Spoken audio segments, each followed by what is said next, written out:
ఇస్తా. సాంబశివరావు గారు మాట్లాడంగానే మీకే ఇస్తా. సాంబశివరావు గారు మాట్లాడంగానే మీకే ఇస్తా.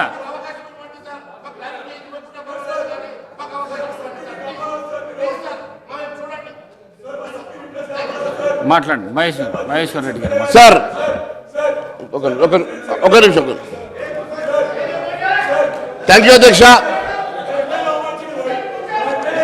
థ్యాంక్ యూ అధ్యక్ష. సార్ ఒక నిమిషం please please please please please కూర్చోండి. ప్లీజ్ కూర్చోండి. ఇక్కడ వాళ్ళ చాలా సేపటికి మా వైపు చూశారు సార్. చాలా సేపటి నుంచి మైక్ అడుగుతూ ఇస్తారే సార్. మీరు అటు ఇటు కాదు సార్, మా వైపు కూడా చూడండి సార్. సార్ మా దగ్గర కూడా మేము కూడా third largest party sir.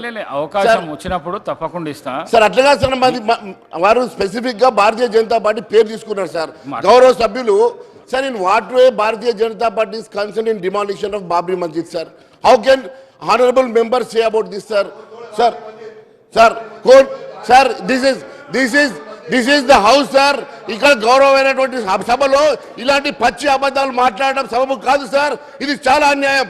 MIM ఈ రకంగా అవమానపరిచే మాటలు మాట్లాడితే ఊరుకునే సమస్య లేదు సార్. నిన్నటి వరకు వాళ్ళ చేతిలో స్టీరింగ్ ఉండే కారులో వాళ్ళు హాయిగా ప్రయాణం చేసిండ్రు కాబట్టి 10 సంవత్సరాలు అనుభవించారు కాబట్టి ఆనందంగా ఉన్నారు. ఇంకా అక్కడ సంసారం కుదరలే కాబట్టి ఈరోజు వాళ్ళ మీద పడుతున్నారు సార్.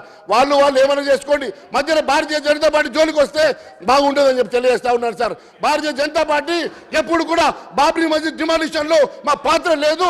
అనవసరంగా బాబ్రీ మస్జిద్ ఇష్యూలు ఇక్కడ తీసుకురావడం మంచిది కాదు అని చెప్పి తెలియజేస్తా ఉంది సార్. అంతేకాకుండా సార్, మొన్న కూడా గౌరవ ఉప ముఖ్యమంత్రి గారు